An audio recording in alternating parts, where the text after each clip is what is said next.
When you're in the entertainment business, you want to appeal to as many people as possible. You want to draw the largest audience that you can. The more people that are watching, the more revenue that you generate through advertising. Take this channel, for example. The demographic base for this channel is around, 85, 90% of the country, normal people, people who believe that kids should be learning how to read and write in school and not how to creatively use the crayons as a sex toy. My audience is filled with people who think like I do. Now, that doesn't mean we always agree, but I make content geared towards my audience. If I came on here today and presented you a video on how to make chicken Alfredo, you would wonder, what the hell am I doing? If I came on here today and said, you know what, guys, I've changed my mind. I think it's a great idea to allow Rachel Levine to share a public bathroom with your 9-year-old son. I would never say that, of course, because I don't believe it, but if I were to shift gears like that, this channel would be dead in a matter of hours. I would never come back from it.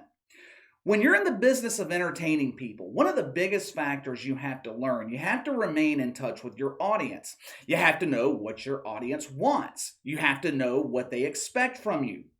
This is a concept that Rob Manfred and Major League Baseball don't understand. I know a lot of you guys in my audience, you love Major League Baseball. I know you hate it when I shit on the league, but I am not here to tell you what you want to hear. I'm not here to blow sunshine up your ass. The harsh reality about Major League Baseball, it's a dying brand. This league is being buried, and Rob Manfred is holding the shovel. A few weeks ago, Breitbart published a report on the ratings for Major League Baseball through the first month of the season.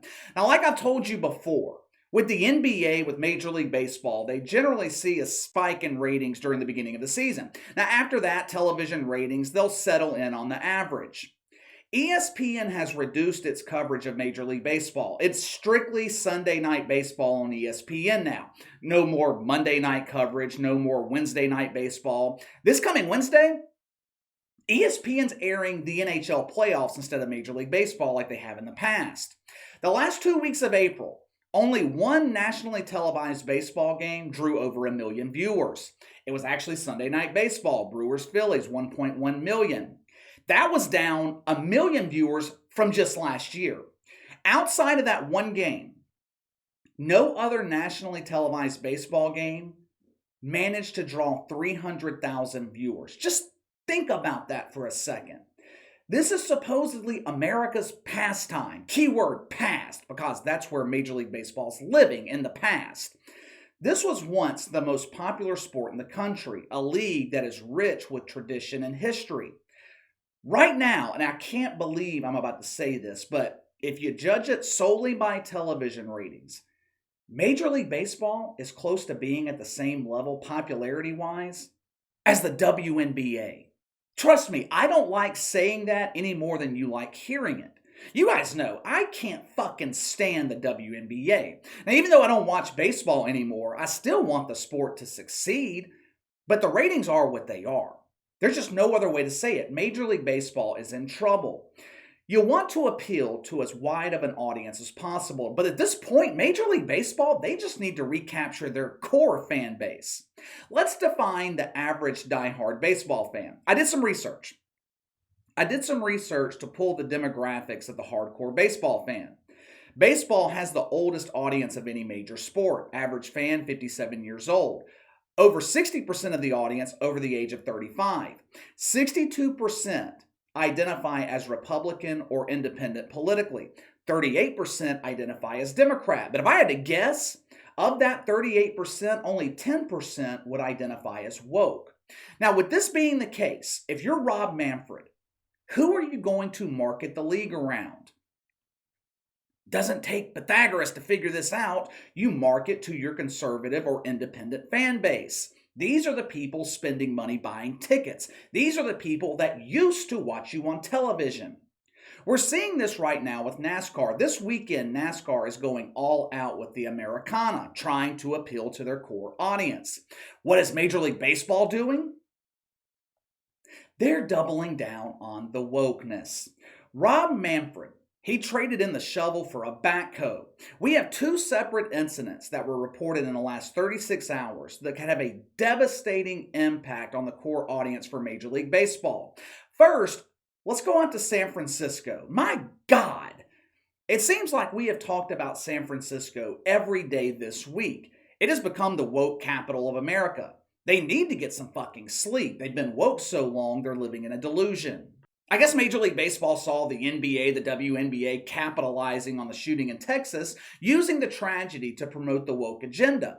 Baseball, they didn't want to be left out of the woke orgy. I mean, after all, who wants to miss out on the ecstasy of a woke hug from Bomani Jones? Or a sermon from Pastor Jalen Rose? Oh, he is so eloquent. Preach the good word, my brother. I've actually received a copy of the sermon Pastor Rose will be giving tomorrow at Woke United Methodist. The message is titled, How to Insert 3 Fingers When Giving a Woke Hug. Gabe Kapler is the manager of the San Francisco Giants and current student at Woke U. He is currently majoring in Atoning for Your White Privilege, taught by Jamel Hill. I heard Stacey Abrams was actually a guest instructor this week. When students in class saw her smile, they didn't know whether they should run away in fear or kick a field goal. You could drive a monster truck through those goalposts that she calls teeth. Gabe Kapler has a blog that no one paid attention to until yesterday. The blog is called Cap Lifestyle. It covers the journey of an aspiring woke dumbass. Gabe Kapler, he talks about the moment he realized he got where he is today because of his white privilege. He goes into graphic detail of the joy he felt when he was given his first woke hug. After my first woke hug, I found myself regularly making appointments for a prostate check. I know I'm too young to do this, but I became addicted to the ecstasy of butt bongo.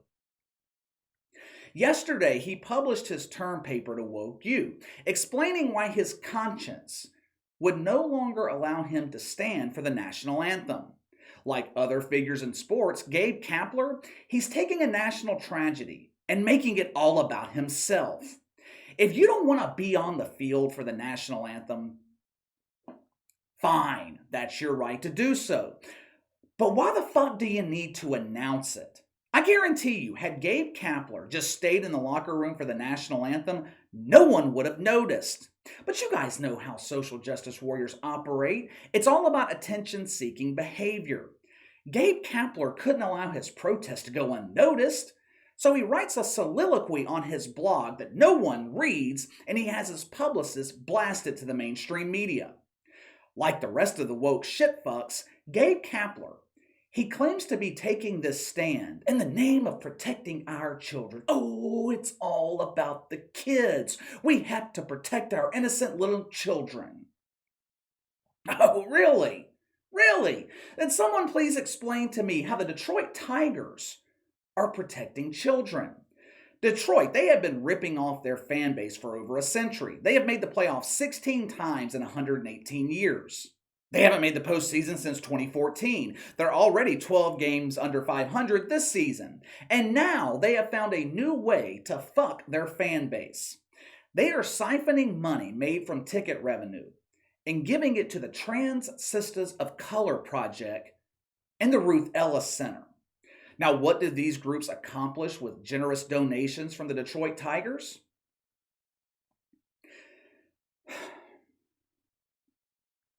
They pay for transgender surgery for minors under the age of 18.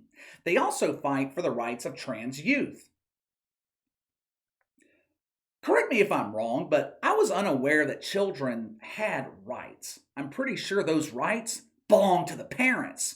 You're not allowed to vote until you're 18. Same with buying tobacco. Can't buy booze until you're 21. You ever wonder why those laws are in place?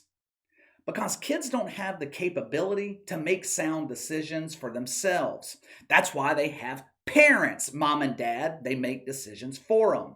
If 14-year-old little Sherman, the Shermanator, if he walked into a Chevron to buy a 6-pack of Natural Light, he would be turned away by the station attendant, possibly arrested.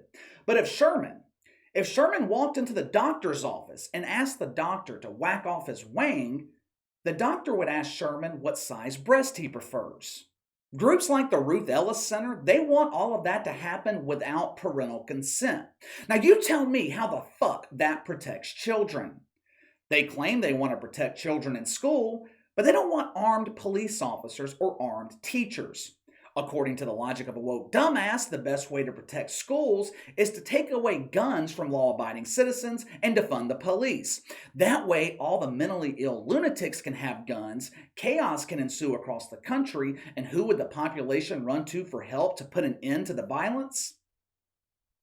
The woke shitfucks. That's their reasoning, at least. That's the true agenda behind the plan for gun control. They know background checks wouldn't have stopped what happened in Texas. They want guns out of your hands so they can control you. That's what it's all about, power and control. Like I told you guys earlier this week, the two things standing in the way of the end of capitalism in this country, the First and Second Amendment, and both are constantly under attack. Anyway, to hell with Major League Baseball. This league is so out of touch with their audience. Clearly, they didn't learn the lesson last year moving the All-Star game from Atlanta to Denver. Ratings for the All-Star game last year, second lowest in league history. Like I said, ratings this season, abysmal. Games broadcast on TBS, they're struggling to draw 100, 150,000 viewers. What was once the most popular sport in America is now drawing numbers on par with the fucking WNBA. Anyway, let me know what you think. Major League Baseball dying in the ratings and then doubling down on the wokeness. Sound off in the comments below. Make sure to like and subscribe. Click the notification bell to receive all notifications from the channel. Best way to contact me is by email at btlkc84@gmail.com, KC_BTL84 on Twitter. I'll see you guys tomorrow.